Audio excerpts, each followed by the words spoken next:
This was a pre-Day X hearing on the 19th, so that would have been last night at the Frontline Club in London, a panel between Chris Hedges, Stella, and Kristen Robinson. Craftsman. Yeah, and Jen Robinson, the lawyer for Julian.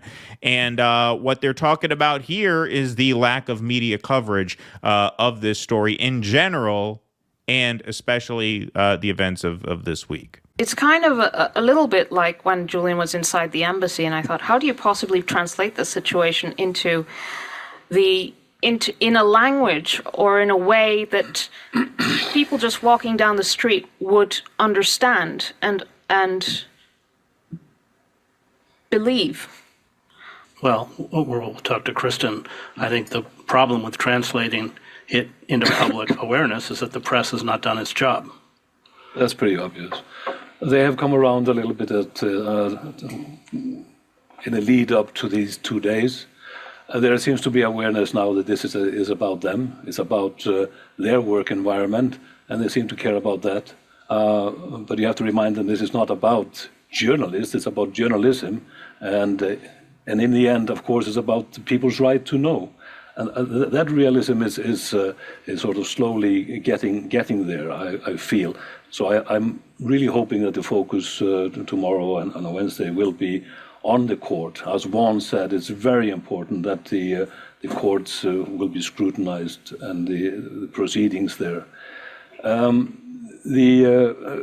mind you, I have to mention that the fact that journalists are having a really hard time actually getting access. Live streaming from the court is denied to everyone who is outside England and Wales for some reason. So it is like they don't want the scrutiny. So the realization is there. They have been constantly trying to block access. Reporters Without Borders have mentioned the case of Julian Assange as the worst case that they've been trying to monitor in any country. I mean, they can go into Turkey, other countries. The problem of being an NGO monitoring the Julian Assange case has been bigger and worse than they've experienced in all these other countries, which speaks volume about the case and the entire thing. Okay, so he kind of gets into two things there. That last part, he was talking a lot about the access issues that not only journalists have had, but that his own legal team and their allies have had throughout this case. But what Hedges says at the start there, and what Kristen sort of talks about further, and by the way, Kristen, the guy here with the white hair, he is the editor-in-chief of WikiLeaks, so that's who's talking there. He talks about the fact that the media has not been on this at all. There's a complete media blackout of this case, and it's amazing. I mean, when Russell was there in the streets, he saw some cameras, but you didn't see CNN there. You didn't see no NBC there, no ABC. This was not on CNN's homepage. It is really amazing, especially when you consider that, the editorial boards of all these major newspapers like the Washington Post and the New York Times, they all did their virtue signal where they write an op-ed saying, yes, we think he should be freed. But is it anywhere near the front pages when it actually comes time to act, when it actually comes time to do something about this? You've been in this organizing world for a while, so what do you have to say about that? I have so many things to say about that. For example, today, I think it was around maybe 4:40, right before my show started, I jumped on CNN.com, MSNBC.com, and FoxNews.com. CNN, to their credit, they have at the top maybe half a dozen like specific tickers about big stories, right? The Assange extradition hearings was one of them. So they at least had it mentioned tiny at the top of the screen. Not a single featured article about the Julian Assange hearings on the front page of CNN.com. Also, no mention on MSNBC.com or FoxNews.com at all on the front page of their websites. It's insane that that's not a massive story leading on every newspaper front page. It should be the headline story of every news show. It is insane to me that it's not been covered. And it's, like Christian said, he thinks there's been some turnaround in the days leading up to the hearings. Not really. I mean, I kind of made a face there because not really, Keaton. I mean, not really. As I just said, CNN, MSNBC, and Fox News, not a single bit of coverage. CNN did cover it, but it was like a 4-minute piece, very briefly. You know how they do. So yeah, I think that's it's very frustrating. It's frustrating to see that that's still the case. And even in independent media, who was I just talking to recently? Even just getting independent media to talk about it is exhausting. Honestly, it really is just so frustrating to watch the way that this case is always kind of flown underneath the radar. It does not get discussed nearly enough.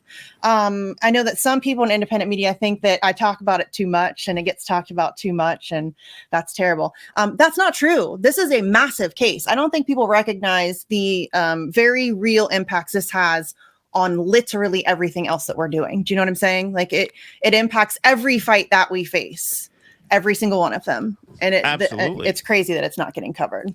Well, you know, when you talk about indie media, because this is another component of this that I think is very, very relevant. There is, and I'm not one of these guys who every time I put out a video and it doesn't do well, I blame algorithmic suppression and shadow banning and this like that. I know that a lot of people do. We all know some people who every time a video of theirs doesn't do well, they'll come up with X, Y, or Z theory as to how they're getting screwed. There's definitely got to be some heavy duty algorithmic suppression of any content related to WikiLeaks, Julian Assange, or this case, because we put out a video. See, now I'm sounding like I'm contradicting myself. We put out a video on this. It was sort of a call to action a few days ago, where there was the article that mentioned Stella calling this basically life or death for her husband. And we did about a 6 or 7 minute segment, and we've been getting a minimum 5,000 views for every one of these clips that we drop. This one just crossed the 2,000 view mark today. I mean, welcome to the Assange world. It's definitely suppressed. And the thing is, I know it's not because our audience isn't interested in this. Like, our audience is very interested in this. Like I said earlier, we took a poll of our audience here in the chat. Once we weren't going to do the Republican primary on the ground coverage anymore, we put up 3 options, and this case was far and away the winner. So I know the audience wants the content. It's not like people are, looking at it and deciding they don't want to watch it.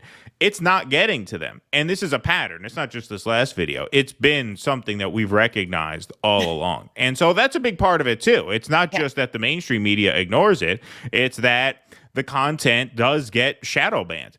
And that creates a disincentive in turn for the content creators to cover it, because they figure, what's the point in covering it if nobody gets to see it?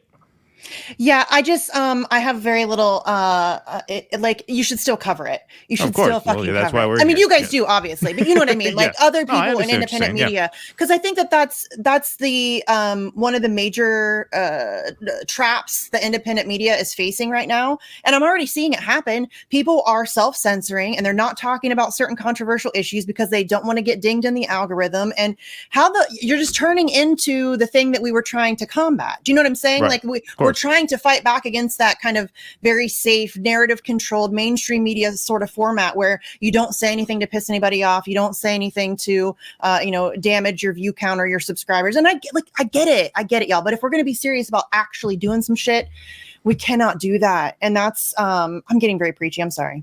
No, that's why you're here. No, you have to. And look, that's the name of the game. Yeah. And that's why I say, as a creator, like what we try to do, we try to create a lot of these fun segments that we know are going to do well, that we know are going to build the audience. And then once we build the audience, now we have an audience. So when we do a show like this, even despite the algorithmic fuckery, we still have, between our 2 platforms, well over 1,000 people in here watching now, right? So you can use the fat and the sugar to sell the vegetables, right? That's kind of how I think about it, if you balance it out. But yeah, you have to balance it out. You have to stay on top of stories like this, stories like East Palestine, Ohio, stories that are far less, sexy and, less catchy to the eyeball than many of the other ones that we do. But and we need there's help from the definitely- audiences too. Like you guys are smart. You can recognize when a certain subject matter is specifically targeted for shadow banning or for censoring or for algorithmic fuckery. You guys know, Assange is one of those things. Something like East Palestine or Lahaina, both things that they're trying to keep suppressed. Lahaina's So another one, if you see a DueDissidence video covering one of those things, share it like crazy. Help get over that algorithm. Help get more eyeballs on it. Do you know what I'm saying? Like we can all help each other on getting that kind of information out. We just got to work together.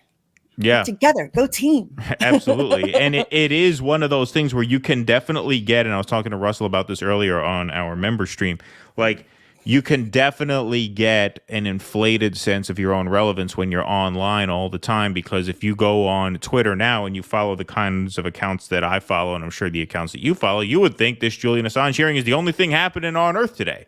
Yet they struggled to get a turnout there. Yeah. It wasn't a bad turnout. They seemed to be pretty happy with it because I guess relative to other events they've had, it was actually quite good. But it wasn't, frankly, what I was hoping for. No, it's never what I'm hoping for. What we needed. Now, there is going to be a march at the end of the rally tomorrow, because tomorrow is the second and final day of the hearing. So there is going to be a march, which they have a permit for. So they've got to be anticipating some kind of crowd. So hopefully it'll be an even more sizable crowd tomorrow.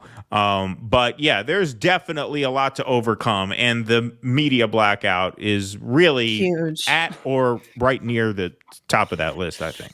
Yeah, for sure. It's so hard. It's so difficult, especially just the way that it is to get information out, how difficult it is to get information out. It's hard to get people. And honestly, I think that because and I mean, I kind of talk about this all the time, but free speech and press freedom are very abstract. It doesn't smack you in the face every day that your freedom to speak freely is being taken away from you. It's been chipped away at over time. And I think that people just, a certain segment, like the average American person, is not paying attention to that at all. Not at all. They're worried about, can I feed my kids today? I got to take my kid to the doctor next week. Do I have the money for that? Am I going to have to skip, my gas bill this month? Do I have gas to get to work tomorrow? Like that's what most people are worried about right now. And I think that they're just not, most people don't even know who Julian Assange is because of the media blackout. The average American, they have no idea who Julian Assange is, or they've kind of heard, he's that weird WikiLeaks guy, right? Or he's that leaker guy, right? He's that hacker. They call him a hacker, you'll get all kinds of like, oh yeah, he's that. They kind of know who he is, but they don't really, and they certainly don't know what's happening to him or why it matters to us. And so that's honestly, I think that is, you nailed it. That is the biggest obstacle to this, is just getting information out there. I mean, the Assange thing is still so niche, and we need to make it mainstream. Like we have to make Assange a household name if he's going to get freed. Please clap.